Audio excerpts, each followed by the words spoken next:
del versículo número 1 hasta el versículo número 8, es lo que podemos llamar, hermanos, un prólogo. ¿Y qué es un prólogo?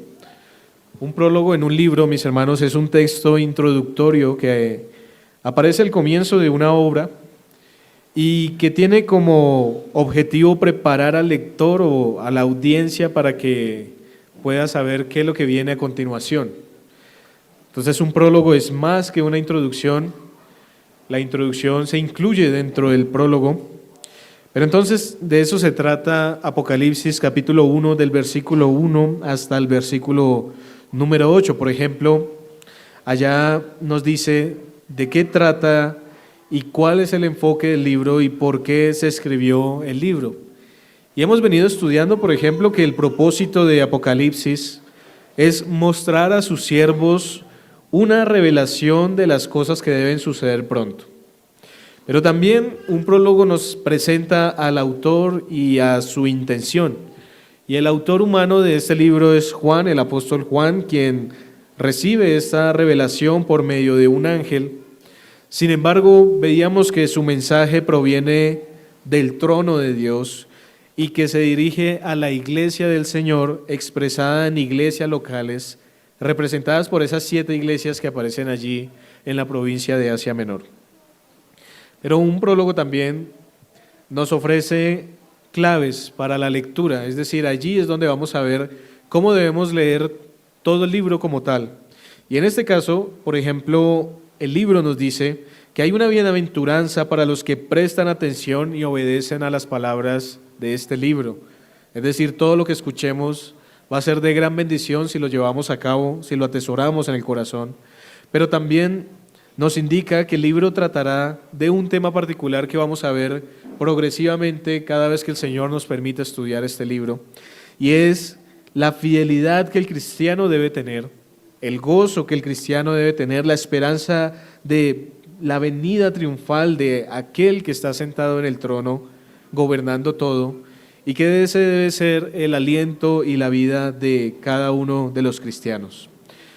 El prólogo entonces, como les decía, va desde el versículo 1, donde comienza diciendo la revelación de Jesucristo, y va a terminar en el versículo 8, que comienza diciendo, yo soy el alfa y la omega. Y lo que hemos visto hasta el día de hoy, mis hermanos, en la última vez que estuvimos reunidos, es la forma en la que el Señor se está presentando a través de este prólogo. Y había llamado a ese sermón desde el trono a nosotros, porque lo que vemos es cómo desde la profundidad del lugar santísimo del Padre Celestial viene hacia nosotros esa revelación y se enfoca particularmente en el Señor Jesucristo, ¿recuerdan?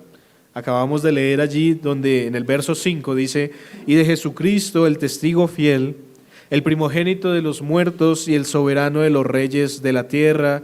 Y el verso 6 sigue diciendo, y nos hizo reyes y sacerdotes para Dios su Padre, y esto produce algo, a Él sea gloria e imperio por los siglos de los siglos. Entonces, si ustedes pueden notar ahí la estructura, primero nos dice qué fue lo que el Señor Jesucristo hizo por nosotros, luego dice qué es lo que provoca en nosotros. Pero los textos que hoy vamos a estar analizando, el versículo 7 y el versículo 8, ya no nos va a hablar de lo que hizo, de lo que hace, sino de lo que hará. Es decir, pasamos del pasado y el presente al futuro. Y el verso 7 dice, he aquí que viene con las nubes, y todo ojo le verá, y los que le traspasaron y todos los linajes de la tierra harán lamentación por él. Sí, amén.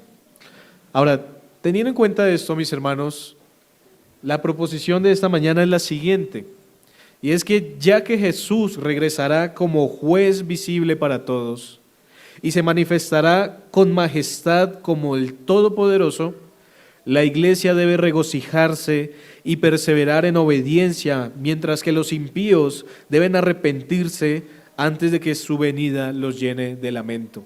De eso se va a tratar esos 2 versículos, el verso 7 que acabamos de leer y el verso 8 que vamos a leer posteriormente. Pero para poder entonces desarrollar esto, mis hermanos, veamos en primer lugar que el Señor Jesús vendrá como juez. Y eso es lo que encontramos allí en el Apocalipsis capítulo 1, versículo 7. Dice, he aquí que viene con las nubes. Y lo que nos deja ver esto, mis hermanos, y a donde nos ubica el libro de Apocalipsis es al futuro, al día en el que el Señor Jesucristo regresará por segunda vez. Y lo primero que nos dice es que su venida será visible y será majestuosa. No es como algunos grupos han dicho hasta el día de hoy, de que el Señor Jesucristo ya vino, y que vino de una manera espiritual o que vino de una manera secreta. Realmente las Escrituras no nos están diciendo eso. Nos dicen que el Señor Jesucristo en su segunda venida vendrá y vendrá en las nubes y todo ojo le verá. Y esta afirmación abre el libro con una poderosa visión del regreso de Cristo, hermanos. No como el Cordero sufriente, no como aquel que vino por primera vez en humildad, hijo de un carpintero parecía, que murió en una cruz lleno de debilidad y de humillación, sino como el Rey glorioso y el juez del universo. Y eso debe ser muy interesante. Piensen, por ejemplo, en esa ilustración de un programa de televisión que hace poco se emitía, en donde el jefe de la propia empresa se hacía pasar por un obrero. ¿Lo han visto? Y oh sorpresa cuando ese obrero que era nuevo, que era inexperto, resulta ser el jefe de la empresa. Y oh sorpresa para lamento, si hablaron mal del jefe de la empresa, si robaban a la empresa, si defraudaban a la empresa, pero oh qué gozo cuando personas honestas y humildes que trabajaban en esa empresa con amor eran promovidas a nuevos cargos por ese jefe. Y creo que precisamente esa es la idea que Apocalipsis está tratando de compartir con nosotros, porque aquel que era el obrero, aquel que era el humilde, aquel que murió en una cruz en la peor forma, va a venir por segunda vez y ya no va a venir como ese humilde, aunque lo sigue siendo, por supuesto, porque es parte de su carácter, pero ahora va a venir con esplendor y va a venir en las nubes. Y esta frase, viene con las nubes, que aparece allí, hermanos, es una frase que nos remite a un texto. Y quiero que vayamos allí, porque ya les había dicho que Apocalipsis está lleno de citas del Antiguo Testamento, y es importante a veces que las veamos para poder entender por qué, por ejemplo, Juan nos dice, he aquí que Él viene con las nubes. Vamos a Daniel capítulo 7. Daniel capítulo número 7.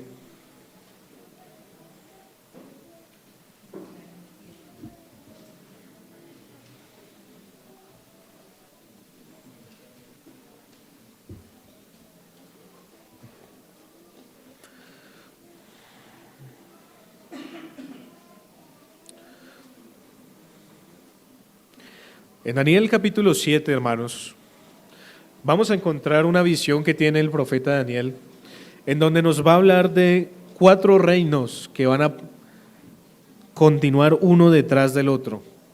El reino medo-persa, el reino griego, el reino romano. Estos reinos habían sido profetizados y estos reinos al final en la visión terminan siendo destruidos, pero lo que nos dice el profeta Daniel es que al final aquellos que pertenecían a esos reinos no han desaparecido totalmente y al final todos se van a reunir. Y en ese contexto, Daniel, por ejemplo, el verso 13 y el verso 14 nos dice lo siguiente: miraba yo en la visión de la noche, y he aquí con las nubes del cielo venía uno como un hijo de hombre, que vino hasta el anciano de días, y le hicieron acercarse delante de él. Y le fue dado dominio, gloria y reino, para que todos los pueblos, naciones y lenguas le sirvieran. Su dominio es dominio eterno que nunca pasará, y su reino uno que no será destruido. Ahora es interesante la reacción de Daniel en el verso 15. Se me turbó el espíritu a mí, Daniel, en medio de mi cuerpo, y las visiones de mi cabeza me asombraron. Entonces hay un impacto en lo que Daniel está viendo en este momento como profeta. Pero noten que en medio de ese contexto de reinos que surgen y que caen, hay un reino que va a permanecer. Y ese reino va a ser el de ese rey que en este contexto es llamado el Hijo del Hombre. Y cuando ustedes van a Apocalipsis capítulo 1, versículo 7, que es el texto que estamos leyendo, y Juan dice, he aquí que viene con las nubes, él está haciendo eco, él está aludiendo a este texto de Daniel capítulo 7, en donde nos dice que viene con las nubes del cielo y que se presenta ante el anciano de días, que es Dios el Padre en esa representación, Dios el Hijo haciendo su obra mediadora y recibiendo todo poder y potestad. Pero en ese contexto, las nubes no solamente son un símbolo atmosférico, sino que más bien son una señal celestial de autoridad divina y de gloria eterna. Eso es lo que está simbolizando esas nubes. Y al usar esta imagen, entonces Juan está afirmando que la venida de Cristo será literal, final, visible y gloriosa. Entonces, realmente, aunque es un símbolo las nubes, porque recuerden que Apocalipsis está lleno de símbolos para poderlo entender, no obstante lo que nos está diciendo es que esa venida será gloriosa, pero también que esa venida será para juicio. Porque si ustedes van al Antiguo Testamento, van a encontrar que las diferentes referencias a las nubes en el cielo, en ese contexto, está haciendo referencia al juicio. Por ejemplo, Éxodo capítulo 13, 21 dice, y Jehová iba delante de ellos de día en una columna de nube, y la nube acompañaba a Israel como señal de presencia, de dirección, de majestad divina. Esa es una de las formas. Pero, por ejemplo, el Salmo 104, versículo 3 dice lo siguiente, el que pone las nubes por su carroza. Es decir, que Dios mismo se viste de gloria y cabalga sobre las nubes mostrando su soberanía. Pero ahora, cuando vamos más claramente, por ejemplo, a Mateo capítulo 24, versículo 30, allí dice lo siguiente, verán al Hijo del Hombre, dice el Señor Jesús mismo, viniendo sobre las nubes del cielo con poder y gran gloria. Ahora el Señor Jesús en Mateo 24 está tomando el mismo texto de Daniel y está retomando la imagen de Daniel y la aplica a su regreso final en gloria visible.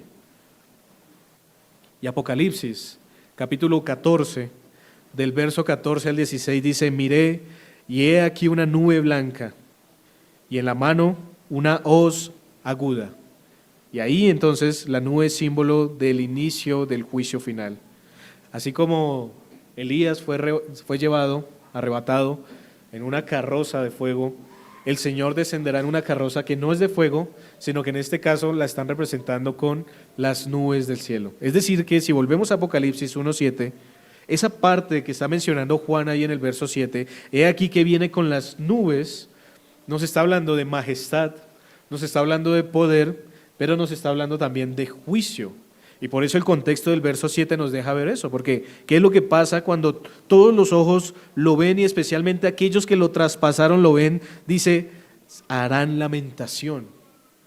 Entonces, unos les pasará como Daniel, se asombrarán de todo lo que están observando en ese momento, pero otros se van a lamentar. Y ese va a ser el problema de todas estas personas que no creen en el Señor Jesús, porque el Señor vendrá. Y el Señor vendrá visiblemente y majestuosamente y poderosamente, y la segunda vez que vendrá, nos dice ese texto, no vendrá para salvación. Eso fue su primera venida. Eso fue el anuncio del Evangelio. Eso es lo que nosotros hemos estudiado hasta este momento y es lo que creemos, quiera el Señor, todos los que estamos acá. Pero la segunda venida será para juicio. En la segunda venida habrá lamento, como vamos a ver posteriormente, pero no para arrepentimiento, sino para destrucción. Así que las nubes no son entonces un detalle poético, hermanos, sino que más bien representan la manifestación visible de la majestad y gloria de Dios que acompaña a su Hijo, aun cuando algunos se burlen de esta imagen, porque muchos burladores aparecen hoy y tal vez entre nosotros a veces surge también eso, ¿no? Miren conmigo 2 de Pedro, capítulo 3.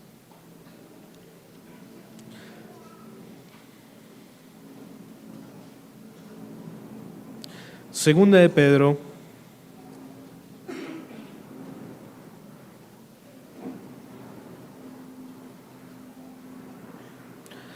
verso 3, capítulo 3 dice, sabiendo primero esto, que en los postreros días vendrán burladores, andando según sus propias concupiscencias y diciendo, ¿dónde está la promesa de su advenimiento? Porque desde el día en que los padres durmieron, todas las cosas permanecen así como desde el principio de la creación. Noten entonces que este texto nos enseña que una y otra vez hay burladores de esta verdad. Y hoy día se ha hecho tan famoso esta burla que tristemente aún los cristianos dudamos de la venida del Señor Jesucristo. Pero miren lo que dice el texto, esto había sido anunciado y esto iba a pasar, y la burla que ellos dicen es, ¿dónde está la promesa de su venida? Ha pasado tiempo, han pasado años, han pasado siglos y no viene.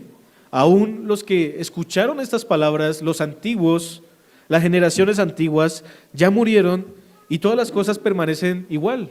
El cielo no ha sido quitado, nada ha cambiado, la creación sigue como desde el principio. ¿Dónde está ese Cristo? Y lo que vemos en el contexto también, en el verso 8, es que dice, por ejemplo, Pedro, mas, oh amados, no ignoréis esto, que para con el Señor un día es como 1000 años y 1000 años como un día. El Señor no retarda su promesa, según algunos lo tienen por tardanza, sino que es paciente para con nosotros, no queriendo que ninguno perezca, sino que todos procedan al arrepentimiento.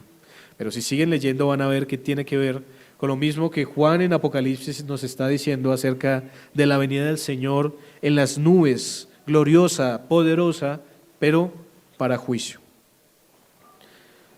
Ahora, algo también que nos deja ver Apocalipsis 1:7, mis hermanos, en relación a este juicio venidero, es la certeza o la inminencia de esa venida. Porque si ustedes miran otra vez Apocalipsis 1:7, notarán que en la traducción que tenemos nosotros de la Reina Valera dice, he aquí que viene con las nubes. Y esto está en un tiempo presente. O sea, Juan, en medio de esta presentación, de este prólogo, dice, he aquí que viene, lo cual es significativo porque está en ese tiempo y no dice, he aquí que vendrá, sino que ya está en marcha, como si su venida fuera tan segura, es de lo que está hablando Juan, que puede hablarse en tiempo presente. Está la certeza profética del apóstol Juan de que su regreso es seguro, pues el tiempo está cumplido y los juicios están por comenzar, como ya habíamos visto. Por ejemplo, miren conmigo en Apocalipsis capítulo 1, allí en el versículo número 3 dice, bienaventurado el que lee y los que oyen las palabras de esta profecía y guardan las cosas en ella escritas, porque el tiempo está cerca. Ahora, para uno que el tiempo esté cerca es tal vez un mes, es tal vez un año, no sé. Pero como Pedro nos dice, para el Señor un año es como 1000 años, son como un día y un día como 1000 años, nosotros no podemos medir al Dios incomprensible, al Dios infinito, como nosotros los seres humanos medimos las cosas. Y aunque nosotros no tenemos la paciencia que tiene el Señor, eso es evidente, el Señor nos demuestra a través de esto una gran paciencia, porque la razón por la que Él no ha venido conforme al día y la hora que Él tiene establecido y que ninguna persona sabe, es para la salvación de sus escogidos, para que se salve hasta el último que Él tiene determinado que se salve. Y no sabemos quién es, pero el Señor sí lo sabe. Y por eso Juan habla de esa manera. Dice, he aquí que viene en las nubes, es una certeza. Pero también, hermanos, hay algo que tenemos que tener en cuenta, y es que Juan no solamente va a citar Daniel capítulo 7 para hablarnos de la visibilidad de ese juicio, sino va a citar otro texto, y quiero que vayamos a ese texto también. Vamos a Zacarías capítulo número 12. Zacarías capítulo número 12.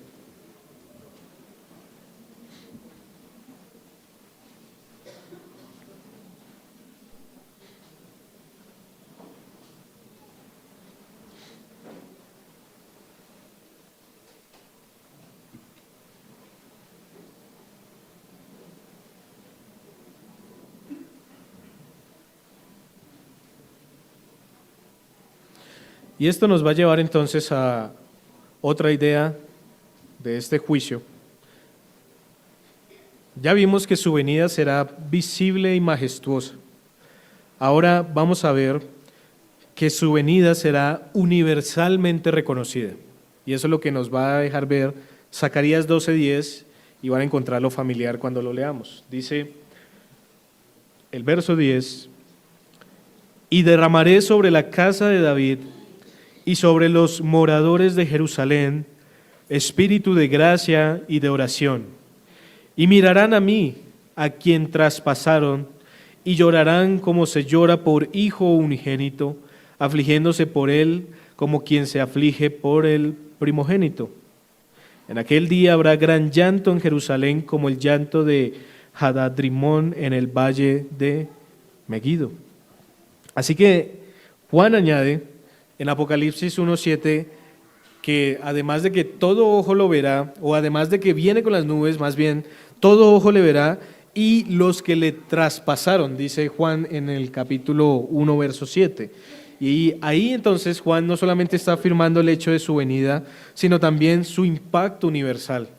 Es decir, no van a ser unos pocos los que van a experimentar esa venida del Señor, que la van a observar, sino van a ser muchos. Nadie podrá ignorarlo, nadie podrá ocultarse. Dice el texto de Apocalipsis, todo ojo le verá. ¿Y qué implica eso?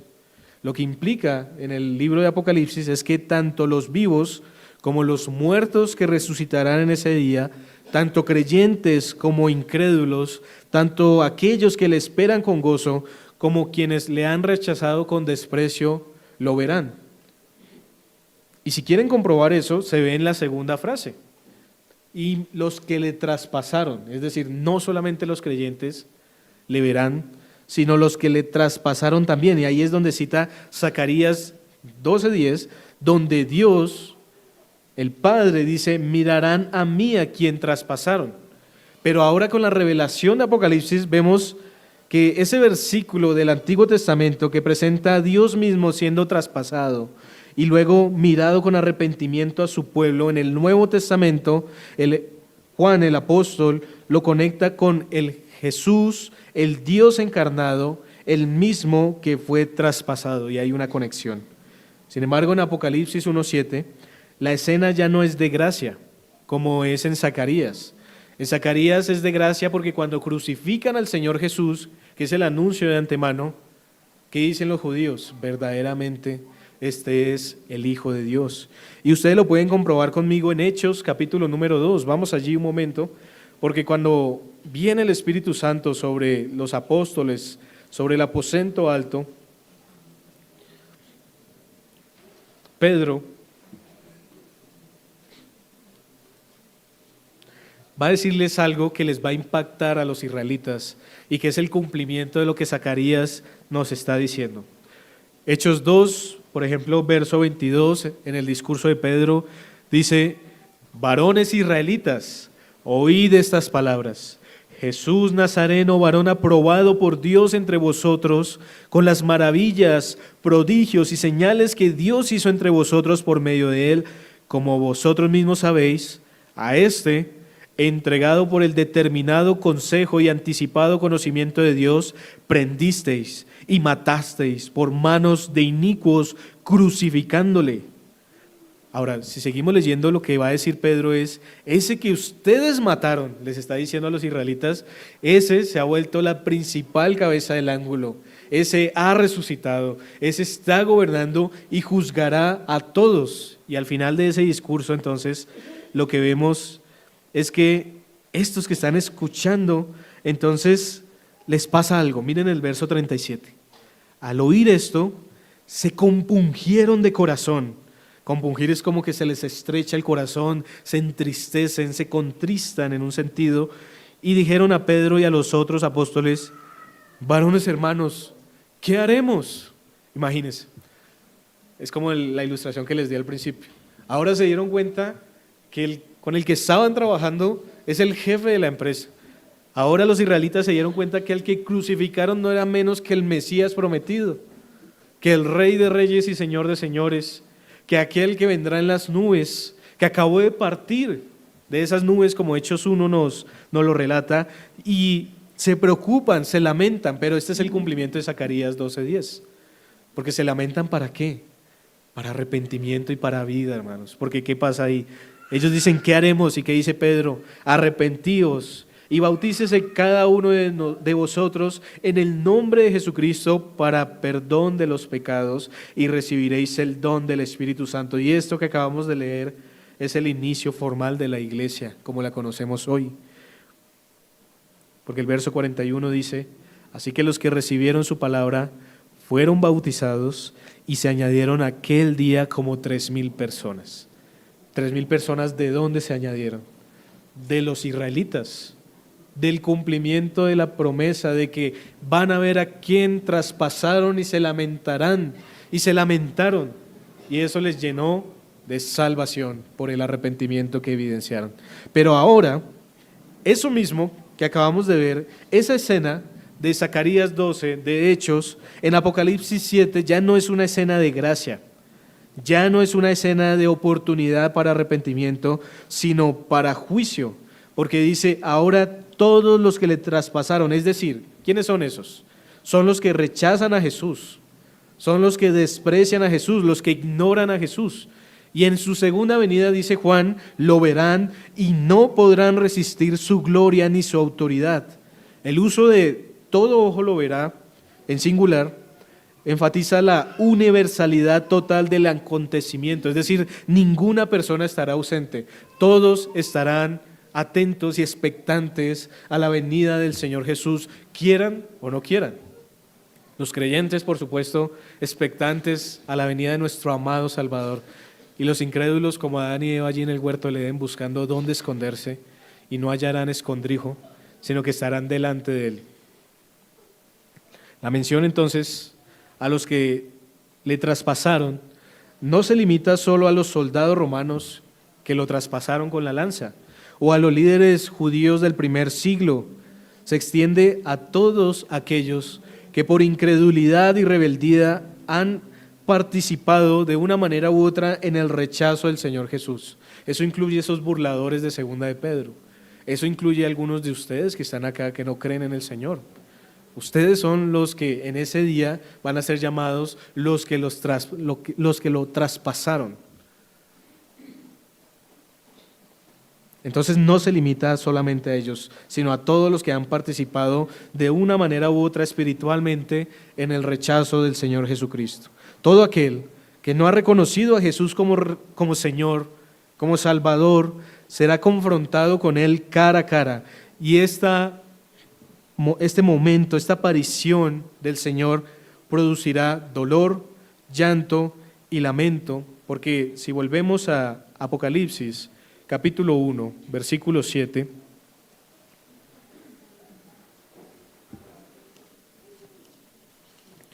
dice el texto, he aquí que viene con las nubes, y todo ojo le verá, y los que le traspasaron, y todos los linajes de la tierra harán lamentación por él. Es decir, su venida no solamente será visible, su venida no solamente será universal, sino que también su venida provocará angustia y lamento entre los impíos. Porque si su venida será gloriosa y universalmente reconocida, también va a ser inevitablemente confrontadora, hermanos. Todos tendrán que rendir cuentas ante Él. Ahora yo me pregunto, ¿estamos preparados para ese día, hermanos?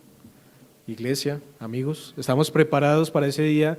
Porque quieran o no quieran, vamos a estar delante de Él y vamos a dar cuenta, hermanos. Él es el Señor. Y así como en la empresa no podemos evitar hablar con el jefe cuando tenemos que rendir cuentas, por mínimo que sea la ilustración en comparación a lo que estoy hablando, delante del Señor Jesucristo vamos a dar cuenta. Y lo que nos dice el texto, mis hermanos, es que todos los linajes de la tierra, todos los que le traspasaron, todos los que le rechazan, todos los que le niegan, todos los que se burlan, harán lamentación por él. Y el verbo usado aquí, mis hermanos, en griego, para lamentación, indica un lamento profundo, que se expresa visiblemente. Y ustedes saben que los judíos y en ese tiempo eran muy expresivos. Y la forma en la que ellos expresaban ese lamento era golpeándose muchas veces así el corazón. Me duele, me lamento profundamente hasta lo profundo de mi ser. Eso es lo que significa esa palabra que aparece allí en el texto de harán lamentación. Es un lamento profundo, es un lamento visible. De ahí es donde aparece, por ejemplo, una expresión en las Escrituras, el lloro y crujir de dientes. Entonces, llorar es llorar del lamento, pero no porque se quieran arrepentir, hermanos, sino porque los descubrieron en su maldad y porque ahora tienen que dar cuentas aunque ellos no quieran. ¿Se han sentido así alguna vez? Yo me acuerdo cuando recién empecé a trabajar, cuando joven, y empecé a recibir las primeras humillaciones en el trabajo. Fue muy duro para mí y ahí me di cuenta de lo orgulloso que era. Que cómo se atrevía el jefe a mandarme como si fuera un niño pequeño. Llegaba a la casa y lloraba de la rabia que me daba que él me dijera las cosas como me las decía, y yo creo que no soy el único que le ha pasado eso. Pero ese día, los que le traspasaron van a llorar de esa manera. Ellos no quieren escuchar, pero no van a poder evitar escuchar. Y el crujir de dientes que expresa la palabra es un crujir de rabia. O sea, ellos truenan los dientes de la rabia que tienen de no poder escapar de ese juicio y de estar delante de la presencia de Cristo. Y eso es lo que le va a pasar a todos, hermanos, a todos los que no creen en el Señor. Eso es lo que le va a pasar a todos aquellos que están persiguiendo a Cristo, porque así como Pablo perseguía a la iglesia del Señor y Cristo se le aparece y le dice, ¿por qué me persigues? Asimismo, todos aquellos perseguidores, de una manera u otra, sea a través de la cultura, sea a través de la política, sea a través, como pasa en muchos países, de la tortura, del encarcelamiento, de la pérdida de posesiones, van a tener que dar cuenta delante del Señor. Y eso va a llenar de consuelo a los hermanos que están leyendo esto, porque ellos están en un contexto donde esas 7 iglesias están sufriendo persecución, hermanos. Están sufriendo persecución a mano de los judíos. Están sufriendo persecución a mano del imperio también. Y ellos se confabularon para quitarle la propiedad a todo aquel que profesara ser un cristiano. Los sacaban de los negocios, los sacaban de los gremios. Tenían que estar en pobreza, tenían que estar perseguidos y señalados. No tenían beneficio alguno por decir que eran de Cristo y no del César, o por negar a Cristo y volverse al judaísmo, como los judíos seguían intentando con todos ellos. Y entonces Juan les da unas palabras de parte del Señor y es, he aquí que viene con las nubes. Ustedes tranquilos, hermanos, en medio de su sufrimiento, consuélense con esta verdad, porque todos esos que los están persiguiendo, que persiguen a Cristo, que hablan mal de Cristo, que se burlan de Cristo, darán cuenta. Y lo que van a hacer, lo primero que van a hacer cuando vean al Señor es, no puede ser, era verdad, no puede ser. Ahí llegó, mírenlo. Todo ojo le verá. Esa es la realidad que encontramos allí. Mateo 24:30 dice, y describiendo la misma escena, entonces se lamentarán todas las tribus de la tierra. Y este lamento entonces es la amarga constatación de haber estado en guerra contra el verdadero rey y de que ya es demasiado tarde para arrepentirse. Juan entonces aplica Zacarías 12:10 a Cristo, cuando dice, mirarán a mí a quien traspasaron. Y esto demuestra que la conexión que hay entre Zacarías y Juan y Apocalipsis es una relación también de un Cristo divino. Porque cuando ustedes van a Zacarías, y si tienen el tiempo después de leer, van a ver que es Dios mismo, Jehová, el que está hablando y dice, mirarán a mí a quien traspasaron.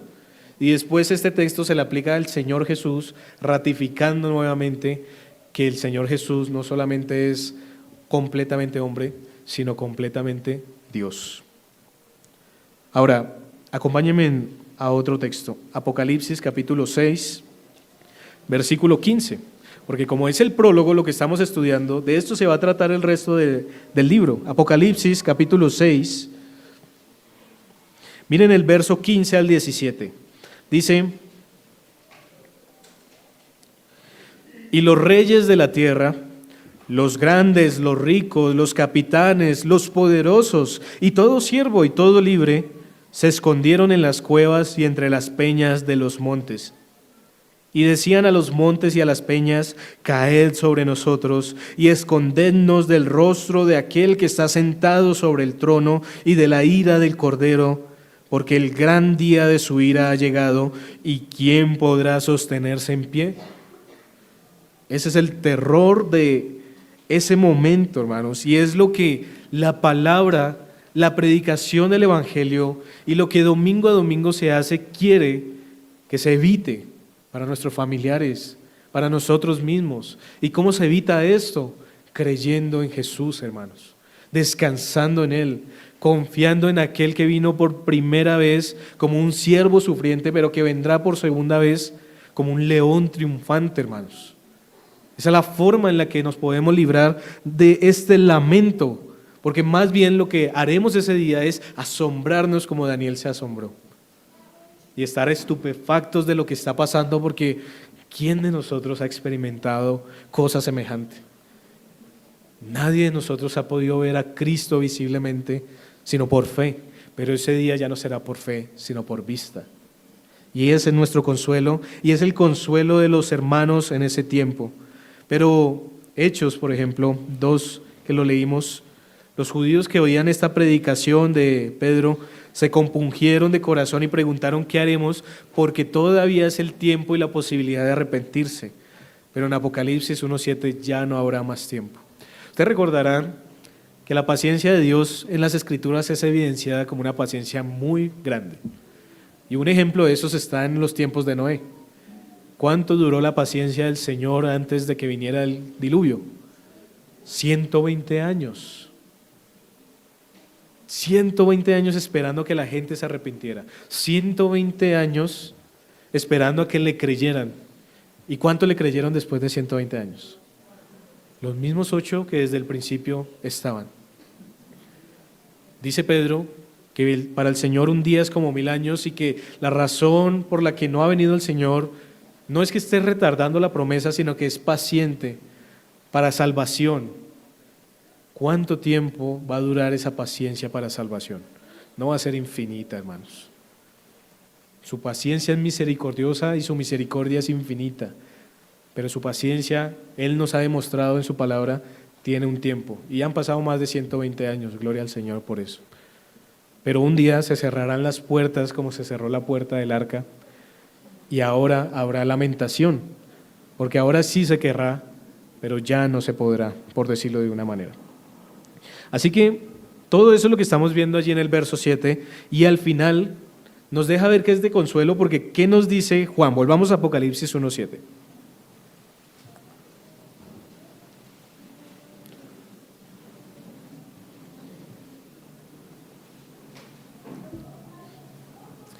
Vamos a leerlo completo. Dice: he aquí que viene con las nubes, y todo ojo le verá, y los que le traspasaron, y todos los linajes de la tierra harán lamentación por él. Qué terrible, qué terror, ¿cierto? Lo que hemos venido describiendo. Pero, ¿cómo termina el texto? Sí, amén. Es decir, esta es una confirmación solemne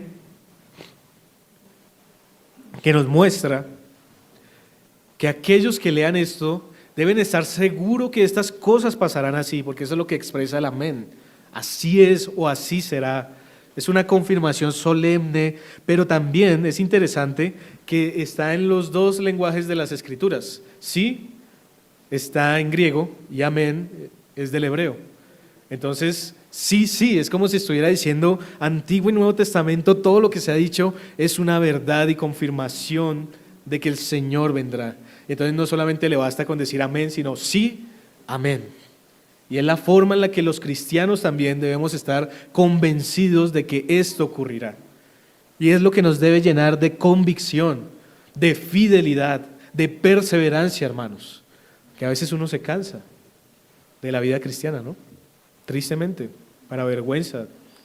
A veces uno se cansa de vivir para el Señor, de servir en la iglesia, de predicar el Evangelio, de dar testimonio. Uno se cansa. Pero estas palabras, hermanos, nos deben recordar que no debemos cansarnos, que debemos perseverar, porque al final el Señor vendrá. Y tenemos que sumarnos a la paciencia del Señor, porque quisiéramos que viniera ya mismo y nos librara de todo problema. Y es bueno que tengamos ese anhelo también de que su venida sea pronta, pero al mismo tiempo debemos confiar en Él de que sus tiempos son perfectos y que mientras tanto debemos ser fieles, como les va a decir en la carta, hasta la muerte. Así que la iglesia realmente no teme ese día, sino que lo espera con esperanza y confianza, sabiendo que será el día de la justicia de Dios. Es el día donde ya no habrá más injusticia, en donde ya no habrá más pecado, en donde ya no habrá más dolor, en donde no habrá más muerte ni enfermedad. Y por eso el cristiano, juntamente con Juan, debe decir: amén, sí, amén. Ahora bien, el versículo 7 entonces nos muestra la revelación gloriosa de Jesucristo en su regreso. Pero el versículo 8, hermanos, va a responder una pregunta crucial. ¿Quién es este que viene con tal gloria y autoridad? ¿Quién es ese que viene? ¿Quién es el que viene en las nubes? ¿Quién es por el cual se lamentarán todos los linajes de la tierra? Y la respuesta es contundente y nos va a llevar a nuestro segundo punto de esta enseñanza. Y es que su venida está respaldada por su identidad. Leamos el verso 8. Yo soy el alfa y la omega, principio y fin, dice el Señor, el que es y que era y que ha de venir, el Todopoderoso. Ahora, pudiéramos considerar en primer lugar que, resumiendo lo que el verso 8 nos dice, el Señor Jesús se manifestará con poder y majestad.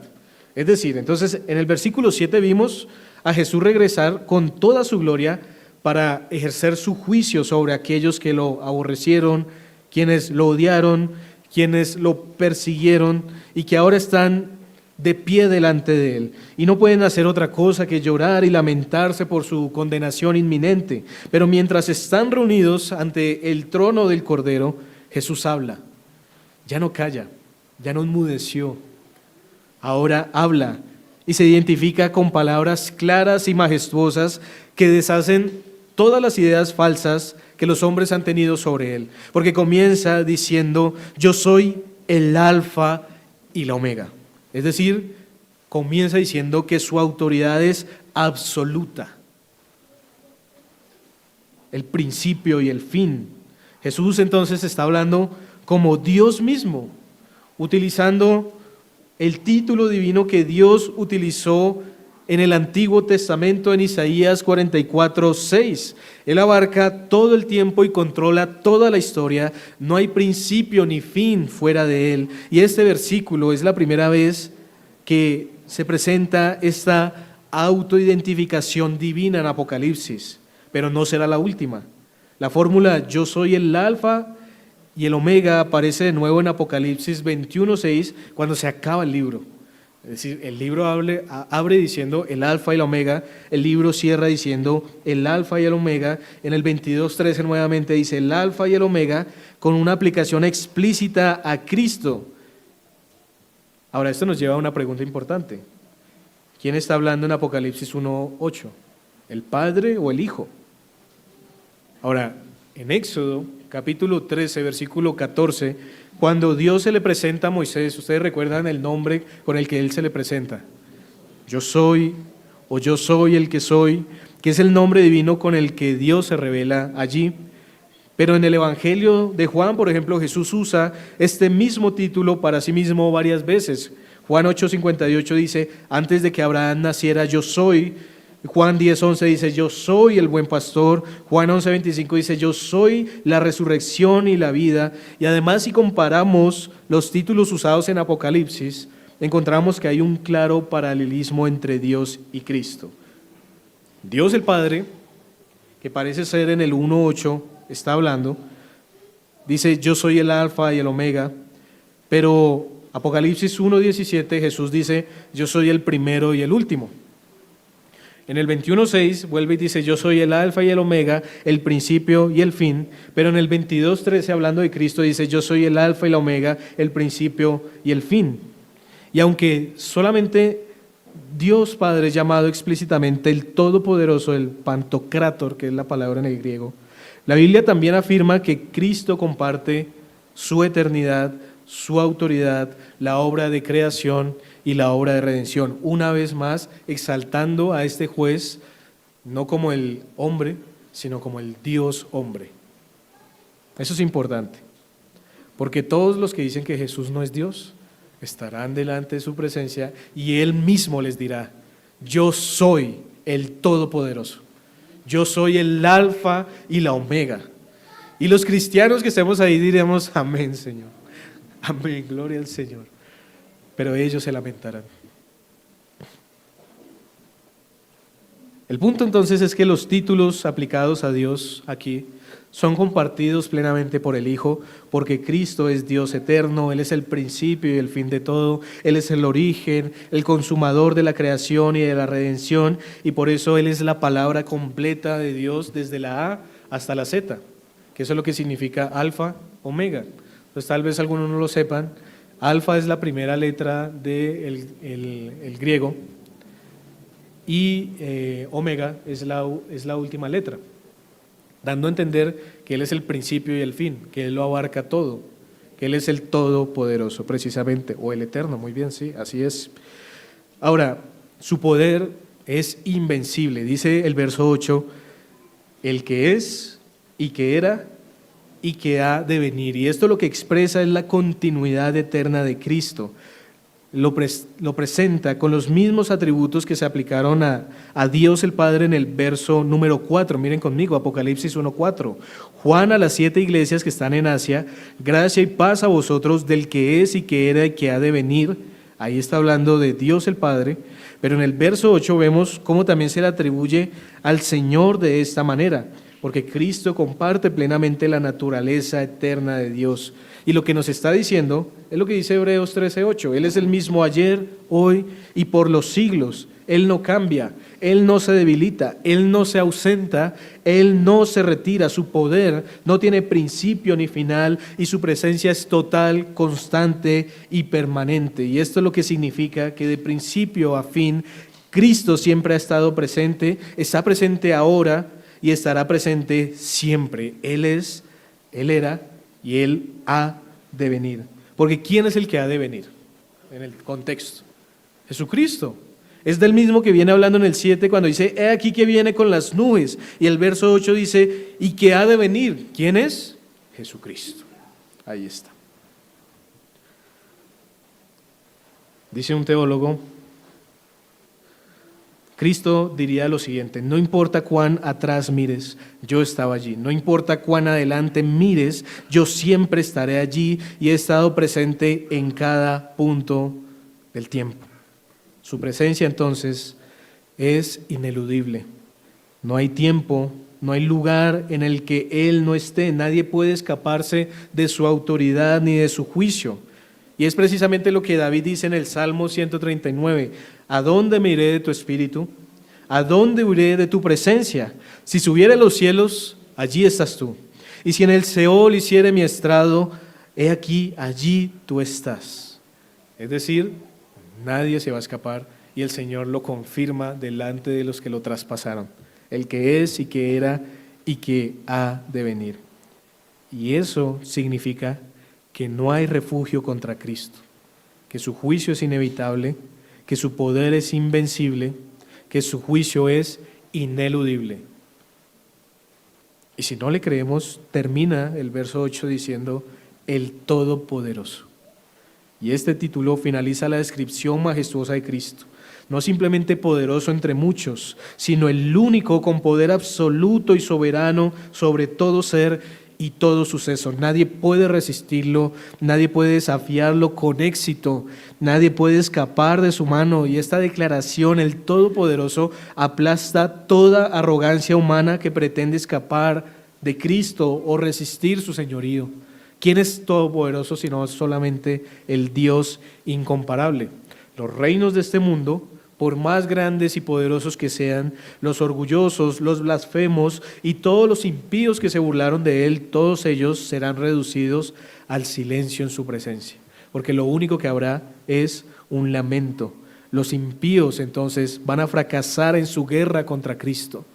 Los impíos van a fracasar en su guerra contra la iglesia, porque Cristo edificará su iglesia y las puertas del Hades no prevalecerán contra ella, no han prevalecido, no van a prevalecer y nunca prevalecerán. Dios se burlará de ellos como ellos se burlan de Él, y con un soplo los destruirá a todos ellos. Así que Él no va a venir como un cordero para ser inmolado nuevamente, sino como un león con ira y juicio. ¿Ante quién están estos hombres impíos en el día del juicio? ¿Quién es esta persona por la cual están haciendo lamento? Están ante el Señor de la gloria, el omnipresente y el Todopoderoso, cuya presencia y poder son imposibles de evitar, y esa es la razón por la que lloran y se lamentan. No es solo la conciencia de pecado, es el reconocimiento de que no tienen a dónde huir.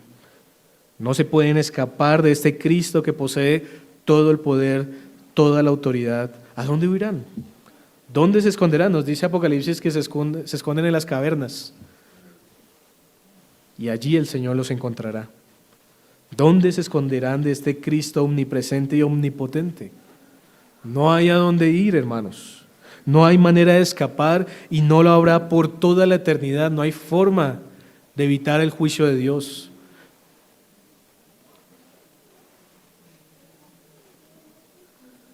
El Alfa y el Omega, el que es y que era y que ha de venir, el Todopoderoso. Esto, hermanos, sella la condenación de sus enemigos, pero también la liberación y vindicación de sus siervos perseguidos. Así que, mis hermanos, vamos a ir concluyendo. En este prólogo, Juan nos ha dado un resumen poderoso y claro de cómo se va a desarrollar todo el libro. Y un buen prólogo debe permitir que, con solo escucharlo, podamos captar cuál es el mensaje esencial. Porque el cuerpo del libro lo que va a hacer es desarrollar, demostrar, ampliar y aplicar lo que ya se ha anunciado. Y eso es justamente lo que hizo Juan, un gran maestro, un fiel apóstol, inspirado por Dios, condensó el mensaje entero en estas primeras palabras y nos dice claramente lo siguiente, voy a parafrasear: este es Jesús para los creyentes, consuélense, regocíjense siempre, tengan paz, confíen y perseveren, pero este es el Jesús para los impíos, que tiemblen y lloren, que sientan el pavor y el terror de haber resistido al Dios eterno, ineludible, todopoderoso y soberano. Ese es el mensaje de Apocalipsis, hermanos. Cada vez que estudiamos el texto van a decir, ya lo vimos en el prólogo, ya vimos cuál era la esencia, porque tenemos ante nosotros un mensaje maravilloso de consuelo, pero también un mensaje solemne de advertencia. ¿Y la advertencia cuál es? Ve a Cristo y encuentra en Él a aquel que te ama, que te lava de tus pecados con su sangre y te eleva para ser rey y sacerdote en su reino. Pero si luchas contra Él, si resistes su señorío y persigues a su pueblo, entonces serás como esos que lloran y lamentan ante su trono, cuando regrese como el juez eterno, ineludible, soberano y todopoderoso, que condenará al infierno a quienes lo rechazaron con sus corazones, sus palabras y sus vidas. Este es el mensaje entonces central del libro de Apocalipsis. Y al final del libro veremos a Jesús haciendo lo que aquí se anuncia, juzgando definitivamente. Miren conmigo Apocalipsis 22.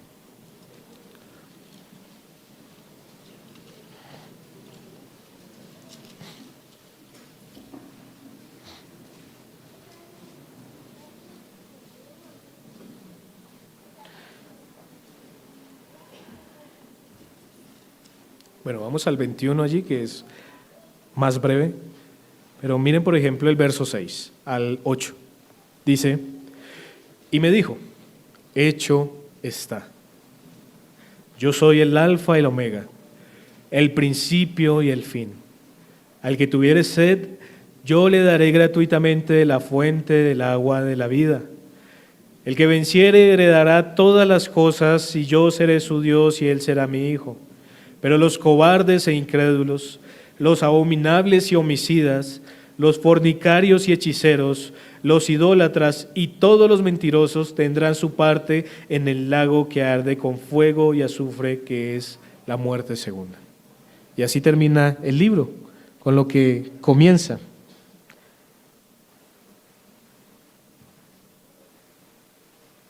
Algunas aplicaciones, mis hermanos, finales. Como iglesia,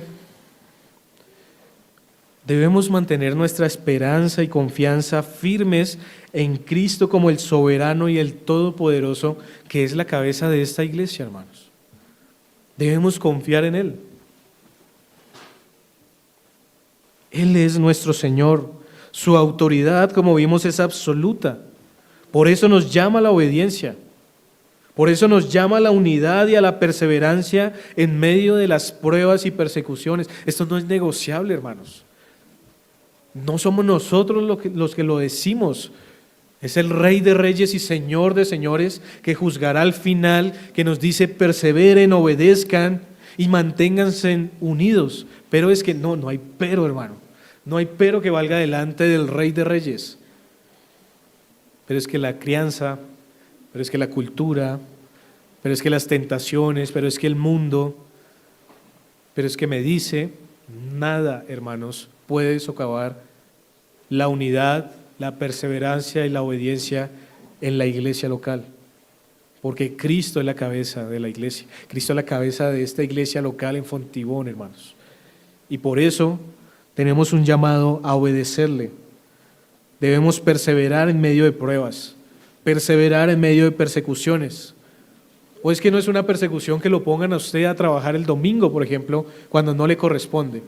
O no es una persecución cuando sus amigos le invitan a una salida o casualidad el domingo.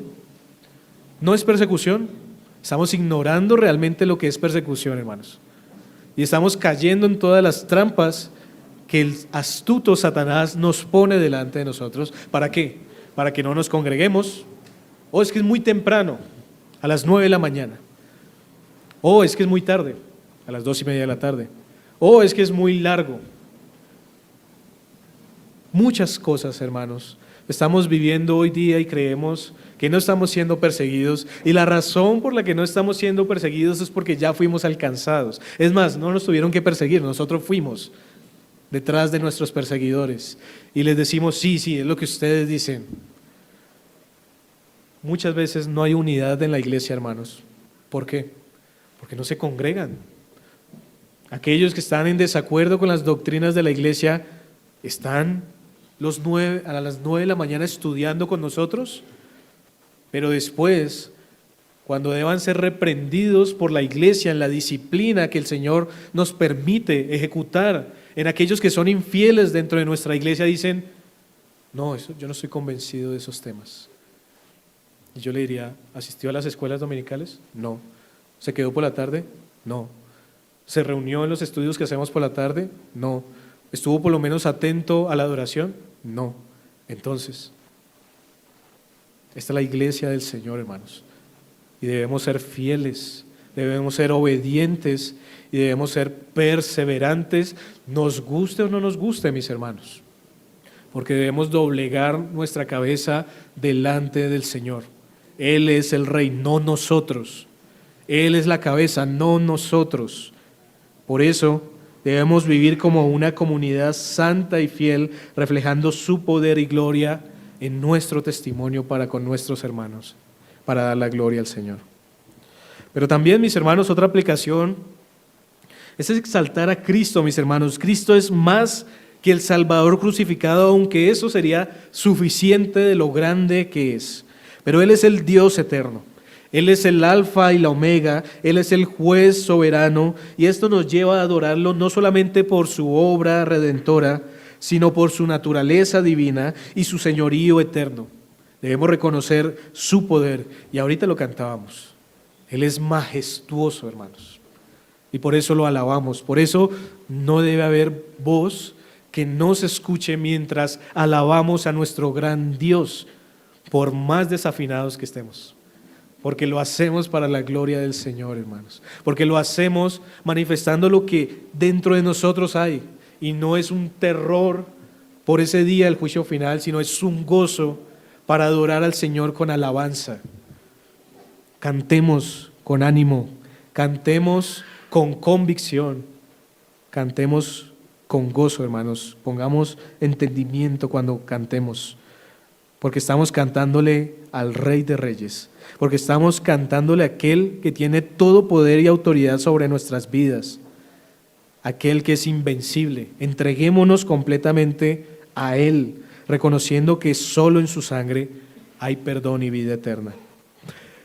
Pero también otra aplicación es que la venida de Cristo, como vimos, será visible, será gloriosa, será definitiva, y esto debe moldear nuestra vida diaria y nuestra perspectiva futura. Y aquí quiero hacer una invitación a aquellos que no creen en el Señor y preguntarle, ¿dónde estará cuando Cristo regrese?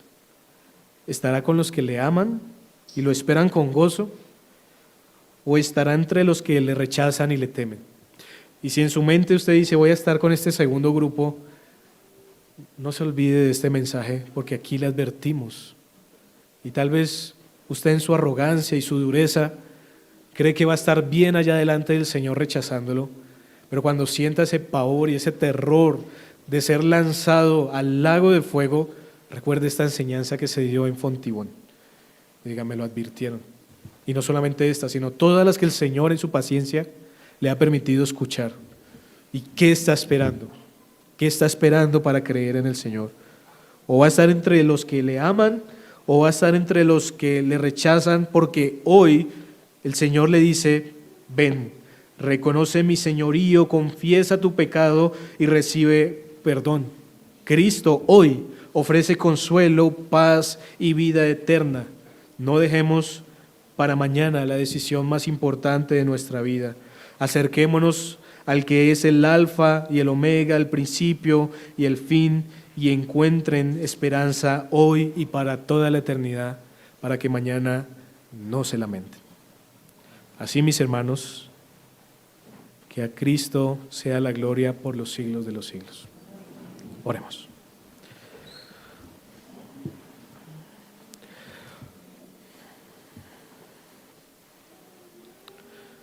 Señor Dios, te damos gracias por esta palabra preciosa, Señor. Ayúdanos a animarnos, Señor, a fortalecernos y consolarnos. A no olvidar, Señor, que este mundo es un trasegar, un peregrinaje, Señor, en el que no vamos a estar para siempre, en el que no debemos poner nuestra vista en las cosas materiales y temporales, sino en anhelar el regreso de nuestro amado Redentor, porque vendrá, Señor, seguro que sí, y todo ojo le verá, y los que le traspasaron y todos los linajes de la tierra harán lamentación por él. Sí, amén, Señor, será así, y seremos librados, Señor, aún de Satanás, del mundo y de nuestra propia ineptitud y necedad, Señor. Arrancarás de nosotros ese remanente que aún queda en nuestras vidas hoy, Señor, para que no seamos más infieles ni torpes, sino que seamos perfectos para adorarte por toda la eternidad, Señor.